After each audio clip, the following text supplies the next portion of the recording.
Hi, everybody. I'm Dan. And I'm Nicole. Welcome. We're doing a question and answer session this time Yes, with questions from real people. with questions from real people. Yeah. And for those of you that celebrate, happy Thanksgiving Yeah. Happy upcoming. Thanksgiving. Yeah. And Yeah. thank you guys for sending in your questions. Please send in more questions. The more questions you guys send in, the more I learn. So please send in your questions. Yeah. So anyway, I guess the first one is not from one specific person, but it comes up a lot. It's from everyone. Yeah. Basically, how's the layout build going, or how's the layout room build going? Yes, So because we haven't quite gotten to the layout. We're still building up the room. right. So, So it's been a lot of work on the building itself, and we just got the electrical pretty much finished in the game room part of the building, which is a really big milestone because that means that yes. yeah, we can actually start hanging drywall pretty soon, which will be great. Yes. Yeah, That'll be so great. We have to do a little bit of some soundproofing because Mom, she's on the other side of the wall from the game room. So we really want to make sure that we can play and not be waking her up or keeping her up. Yeah. So there's a little bit of that to go, and then the walls, and then the floor. Right. But then we get to move all the stuff out of the center where the train room is, Right. and start working on the train room. So just to give everybody a brief rundown of our property, the property actually has several structures on it. There's our main house, and then there's a smaller house where Nicole's mom lives, and then adjacent to that is the building with the train room and game room in it. And it's basically it's a fairly large building, but it's divided into three sections, and the game room section is closer to where her mom lives, and then the middle section is the train room, and then there's a section on the other end that's basically a storage room right at this point. Basically storage and garage, but we would like to change it into a studio at some times. We have lots of ambition, everyone. Yeah. We have lots of ambition. So it's going to take a while. We started on the game room end because her mom has a pool table, and there's a bunch of other large things that are kind of being stored partly in the train room and partly in the storage area. Correct. That'll eventually maybe be a studio, hopefully. Our thinking was if we got the game room done first, then we could set some of that stuff up, and it would no longer be stored. It would actually have a place. Yes, and So- it would be out of the train room area where then Daniel could work specifically on the train room stuff. Right. Right. So that's kind of where we're headed. But it's been Yes. taking a while. And then, we've had other things going on. We had our catio, which there's a video about that on the channel if you want to check it out. Yes, We very true. basically enclosed our back porch with screens so that our cats could be outside without us having to worry about them getting out on the street or, Yes, we predators live by or a whatever. very busy. We live in the country, so to say we live by a very busy road sounds weird, but people just like scream down the road that goes down the length of our property. So we just don't want our kitties to ever be anywhere near that. Yeah. And we're still to this day painting some shelves that we're doing in there. There's still some stuff going on in there, but it is, enclosed, and that way they can use it. There's also the orchard, The orchard, yeah. right? We did all the drips, and you did so much work on digging up all of the old, really very confusing This, yeah. sprinkler system. I don't understand a lot of it. We basically decided there was too much lawn here for us to maintain. Yes. So where the fruit trees got planted, we're basically taking the grass away, and so we got rid of the sprinklers and converted it to a drip system. Yes, which is not easy. It's not like it sounds. You can't just like pop the sprinkler off and convert it. You have to dig to get down to the bottom and then take the sprinkler off. And then once you dig down there, you get to find all of the wonderful things that the people did that set it up. Yeah, and the plumbing was just as bad as the electrical in the Yes. building. Yes, there's a lot of nonsense. Really weird things, like there's a sprinkler mounted on an elbow that's connected to another elbow that's connected to a third elbow, and it's like, why not just use one elbow? It's like, It was It was confusing. very weird, just Yes. weird stuff like that. It's what we find around here when we look into things. That is very true. But we're trying to grow food, not lawns. And so that was another good way to take out the lawn and have all these lovely fruit trees that then we can donate food. Our household actually donated like over 50 bags of plums this year off of one of our plum trees because it just went bananas, and it was so amazing to be able to just give that fruit out and hear from people, we made jam, we made jelly, we did this, we did that. You know, it was just really great to be in that position. So we grabbed some of the money that we had and we planted a bunch of fruit trees so that we could do that again and again. Yeah. So it's going to be great. It's a Yeah. lot of work. Yeah. It's going to be great. Yeah, so the plums were already here, but the other trees Yes. are newer and smaller. But Yes. They will grow, hopefully. They will. We will cultivate them and they will grow wonderfully, and we'll have all sorts of really great fresh fruits, and then we'll do the garden and have all sorts of great fresh vegetables too. Yeah. I know you love that. Yeah, they're my favorite. This guy, steak and potatoes, man. That's my guy. So, Anyway. you know, we're getting there. Yeah. There's been a lot of stuff. Plus, with COVID, less people are working. Some people are working. Some people aren't. It's been an interesting year for everyone on so many different levels that we can't even describe. So, very thankful for what we are able to do. Yeah. So, without further ado, let's get to some actual questions. Okay. I see a list down here of Yeah, questions. there's a list. So this was an email from Benjamin Harp, and he says, would you recommend using track that has an attached roadbed or a track with no attached roadbed for an HO scale or any scale model railroad? Also, what advice would you give someone who's just starting to build a model railroad? So I got some visual aids. What he's talking about is this is some catio unitrack that has an attached roadbed. It's the gray part. Okay, so I had to ask what that meant. Thank Yeah. you, Benjamin. Yeah. Because I had no idea that there was a difference. So Yeah. continue. And this is some Atlas sectional track that's a curved piece, but this has no attached roadbed. So with this kind of track, you basically have to, well, you can put it down just on a piece of plywood, but most of the time you're going to want to use some kind of a roadbed under it, whether it's cork or foam or something, to help deaden the noise and, you know, make So it. you have to make your own roadbed. Right. So the difference basically is that typically this is a little more work and this is a little less work. And then there's a third option, which is hand-laid track, which I have this curved turnout that was one of the few things that I saved from my last layout. And this is completely handmade.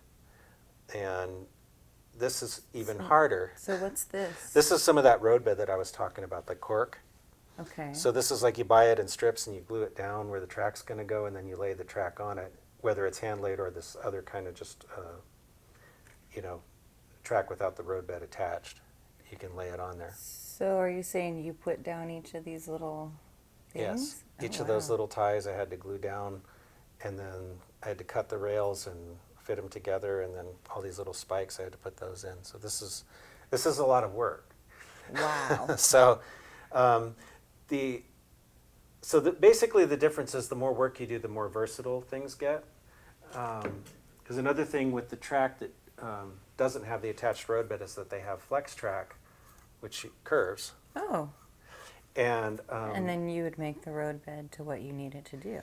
right, and Okay. using flex track allows you to do curves and things that aren't pieces that you can buy commercially. Right. So if you use, the Unitrack is really nice and it works really well, but you're limited to the shapes that they make. There's a certain limited number of straight pieces and different curve radii that they have and turnout sizes, and that's it. You're pretty much stuck with that. It's kind of like Lego, Okay. You take what they have and you make something out of it.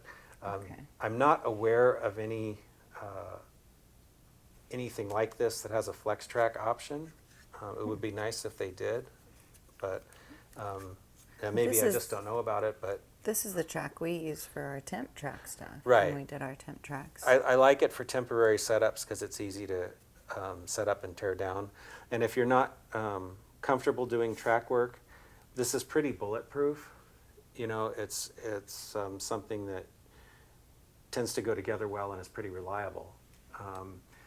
Doing track other ways, whether it's, you know, hand laying it or doing it with, you know, this kind of prefab track that doesn't have a road bed, it's a little bit more work to make sure that it's all smooth and everything. Again, the trade-off is that you can do more with it, like if you want to do a different shape or have more flowing curves and things.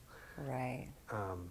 And like, you know, this thing that I built, I don't even know what size this is. This is like I think this is it's been a while. I'm pretty sure this is a 30-inch radius, and I think this is a 24-inch radius. I have no idea what the turnout number is. I just built it in place for a situation. So, I mean,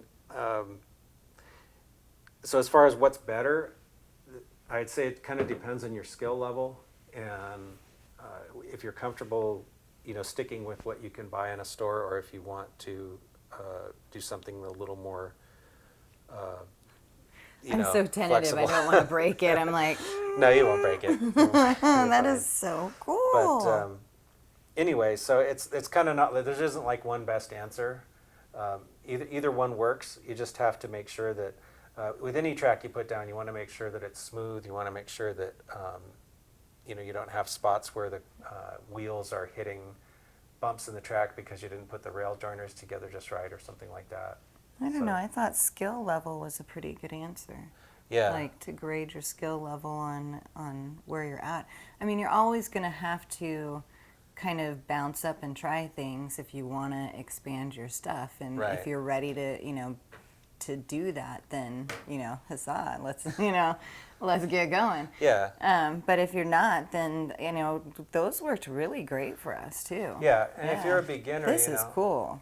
If you're a beginner, you could always start with something like this, and then maybe later on you could try some of the other track. And you know, there are right. ways you can finagle them to connect to each other.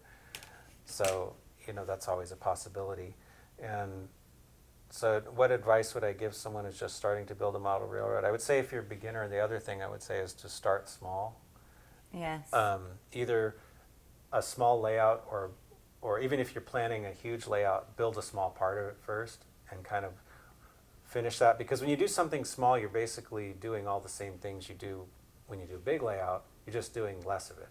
You still have to do the bench work. You still have to do the wiring. You still have to put track down. All those different steps, and scenery and structures and everything. Right. So if you're a beginner, you know, it can be a good way to get your feet wet by doing something small without feeling overwhelmed by it. Right. And then if you make a mistake, you make a mistake on a small level. Right. Then you can take what you learned to the rest of your, you know, stuff. Right.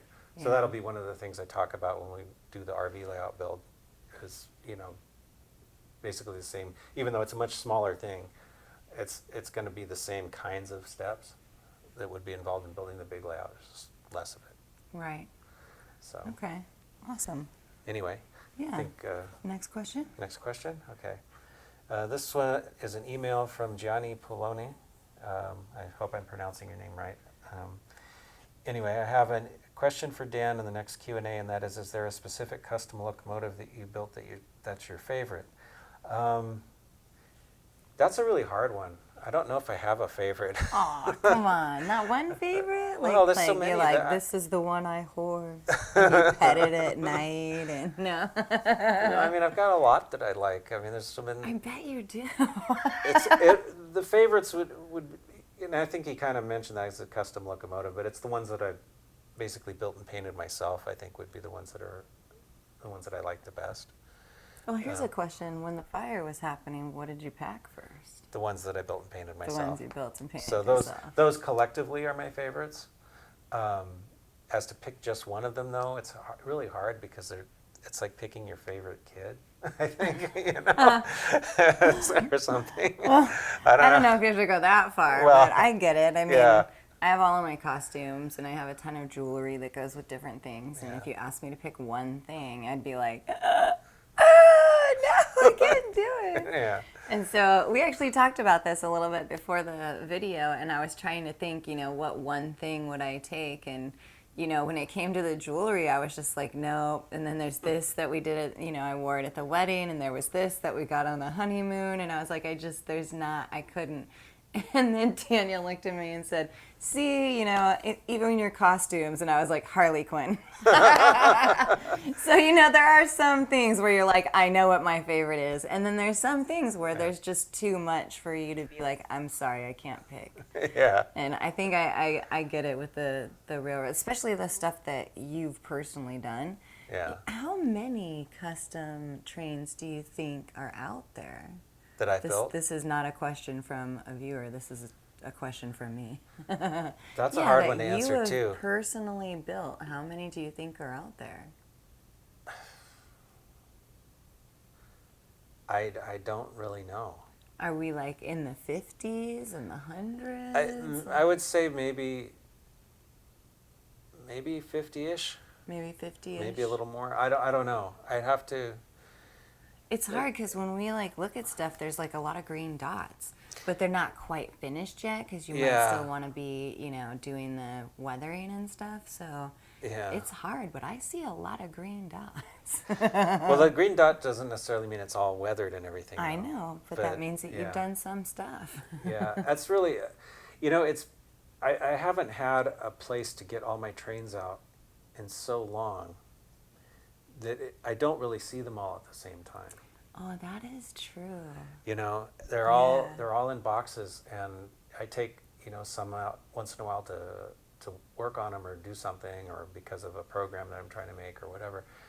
But actually seeing them, I don't know. It may be more than I think. I really want to get the layout going so that I have enough track that I could actually start putting stuff out and take a look at what I've actually got, because I really don't know. That is so funny. But it's totally true, though. I mean, we have so much of that Maui diverse jewelry stuff that I had when I was watching their little live thing online.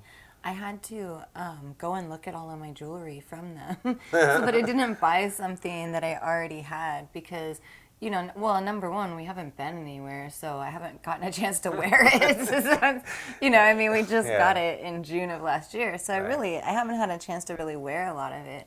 So, it was like this really cool little video, and I was watching it, and I was like, oh, I don't know if I have that or not. And so I was going through all the little boxes and reminiscing about our honeymoon, which is always the best part about it. But that's what women do all the time because all of their best stuff is in boxes, and it's hidden because we're all afraid somebody's going to break in. I don't know. So it's all it's always hidden. So you don't get to see it. And then once every 6 months, I think women would be like, let me just pull out all of these boxes and look at all of my little cool jewels. I feel like you do the same thing with trains. Kind of. Yeah, that's why we get each other. All right, next question. Next question. Okay. This was a YouTube comment from Randall Ellison. And he says, also curious if you were going to do an updated DCC install video with some of the new generation decoders. I think maybe he was referring to the kind of program that I did when I was with TSG, where it was like a DVD program. With a bunch of different examples of installing DCC decoders. Oh. Have you done a video for your channel yet on how to install DCC decoders? Not specifically. It's going to be part of the consist build, but that is an idea. I don't know that I will do physical media, but we have. I think somebody in the past has asked about doing some kind of downloadable something. Which is a possibility, maybe. Well, yeah, others in the past have asked about the DVD as well, and so we thought maybe, but it needs to be researched, if there was some kind of program where we could upload videos and people could download them. As of right now, can't you save YouTube videos, and that way you could kind of, they're kind of yours? I think you can, yeah. Yeah, I think most of them get saved on mine when I watch them. So when you like them, I think it saves it somewhere for you. Yeah, obviously I need to, that would be something to research, but I was thinking that maybe what I could do is as time goes on, I could do some installs and whatever kind of videos and then after a certain amount of time, if there's enough of them, to compile them into some kind of Yes. a larger program that maybe could be available as some kind of a download or something. Right. So, Yeah, we talked about that in the last Ask Dan and Nichole. yeah. And we have not had time, guys, as you well heard, Yeah, we've been really busy. to research that Yeah. as of yet. Yeah. So, but anyway, that is something that we're, I'm thinking about. And because I was thinking, the Consist Build's kind of a really long-term project because it's been, it's kind of complicated. So, Well, it is. Doing like taking a more off-the-shelf locomotive, like maybe one of the Athearn ready-to-roll ones that's already mostly finished but just needs a decoder put in it or something, could be like a shorter project that could be maybe just one video. Right. Well, I think that when you do those kind of one-off videos, maybe that in general could, like all the one-off videos, like you just did one for installing LEDs. Yeah, that was part of the Consist Build, but right. that was preparing LEDs. Right, preparing LEDs, but it could be considered. Oh, that's right, because the installing LEDs is the next one. Oh, am I not supposed to talk about? No, that's this okay. Yeah, I'm actually editing the next episode of the Consist Build. Will hopefully be out toward the beginning of next month, and it's going to be using the LEDs that I prepared in the last episode to start lighting up the Conrail engine. I'm trying to. It's been working out pretty well so far. Trying to get maybe one out a month and make them shorter. That seems to be working better than me trying to do longer episodes and having them come out once in a blue moon. I think so. Yeah. Shorter, it allows you to break things up a little bit more too. And if we do end up doing the kind of more compacted video, then the way that you've blocked it off, you could do, maybe a compacted video of all lights, like different lights that you've installed in all these different trains. That would be one. And you could do a compacted video of, the Consist Build. You could do a compacted video of the DCC installs. Or, excuse me, I don't know, new generation decoders, if there's been new stuff. And so they're looking to you to see, like, how you're using the new stuff, if you're using the new stuff. Yeah, there is. I mean, one other thing that's kind of cool. I mean, the basic procedure for installing a decoder hasn't really changed because it's the same wires. The decoder itself may be more potent or better able to control the locomotive, but basic procedures not that different. But one of the things I'm excited about is I'm using a LoCsound 5 for the Conrail engine, and I discovered after I got it that it has 10 lighting outputs, which is really cool because before that the most I'd seen I think was 6. So especially if you're into SP like I am and they have so many lights on the engines, it's like 10 is like, wow, that's really cool. Then I could actually make it work the way it's supposed to. So right, cool. I'm looking forward to playing with that, even for the Conrail engine, because it's got some lights on it too, so it'd be pretty cool to be able to take advantage of that.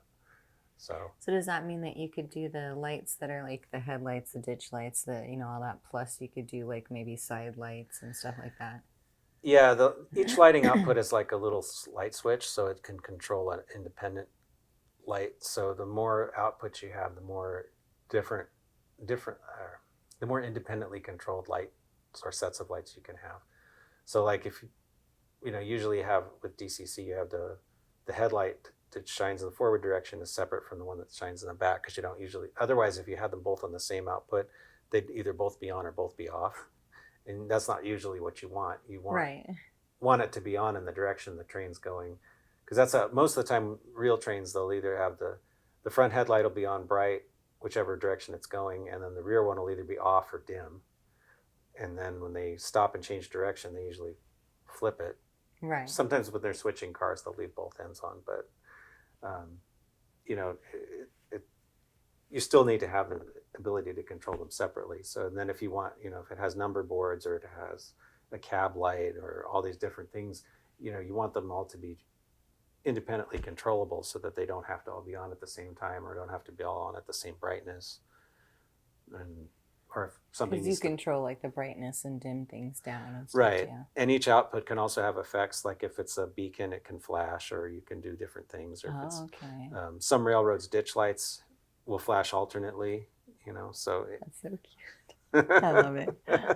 I'm into sparkly lights, guys. yeah. So anyway, but it's pretty neat. So that some of the newer decoders are definitely more capable than some of the ones That's from awesome. before. Yeah. So that's pretty cool. But anyway, so I guess the short answer is I probably will be using some DCC installs or doing some DCC installs on the channel, but not necessarily if I'm going to do it in exactly the same way as before. But we'll just have to see how that goes. But sounds good. Anyway, and The then last question is my favorite. last question, comment from Paul's Trains on YouTube. So how many pets do you all have? 4. So yeah, we have 3 cats. 3 cats. And our dog Johnny. If you've seen the little Chihuahua bear who appears on the channel, that's actually her mom's dog. Yes, that is my mom's dog, Bear. Yeah. My mom has 2 dogs over there, Bear and JT. And Bear is the complete camera ham. JT, you pull the camera out and JT's like, Phew! He's out of there. But you pull the camera out with Bear and he's like, it's like suddenly there's a catwalk there and he's such a ham about it. So he's so photogenic and easy to photo. Yeah. When Daniel first started this show, his own show, we had 3 dogs, and so you have probably seen Marley in the background of a couple of things. And we had Louie and we had Johnny, who's still with us. Unfortunately, Louie passed away last June, and Marley, who was his best friend on Earth, got vestibular disease shortly after that, and then he left us as well. So we went from 3 dogs to 3 cats and a dog. Yeah. And Johnny is, though he's blind, and you would think, he's kind of grumpy and he's kind of an interesting dog. But he has been really sweet with the cats. Honestly, he's been super patient and kind. The cats are now, 7 months old? Yeah, we got them in May. Yeah, they were born in May, and we got them in June. Yeah. Yeah, we got them like June 26th. Yeah. And then we got Felix a month and a week after that. Even though he's their brother, the lady was trying to home him. And nobody came for Felix. And I told her that if nobody came, please just don't, he's an all black cat. And it was right around Halloween. And people do some really awful things out there. So I was like, just, bring them to me. So even though we started with the brother and sister team, I was delighted to add the other brother. I'm kind of looking and pointing. You guys can't see, but they're actually sleeping all around us right now. It's really sweet. People last video really loved June because she was breaking it. The box of the month. Yes. She kept attacking the couch behind us. She did. She was a star, that video. And so, as they move around and we have other videos, I'm sure you'll see our other animals come up and say hi and whatnot. But they are all sleeping, which is amazing. So we're just going to let them sleep. Yeah. Because even the dog's asleep right now. So we're just shh. And, we're going to end our Ask Dan and Nichole show on that, I think. Yeah. And maybe you can put in some pictures of the animals. Yeah, I'll throw in some. Since they're sleeping. I'll throw in some pictures since they're sleeping. So. Yes. And that'll be lovely. Yeah. And I'm sure you guys will meet them in the future, and they'll all be little stinkers when you do. Yeah. So anyway, I guess that'll be it for now. Yeah. We'll see you next time. See you next time. Thanks for for watching. watching.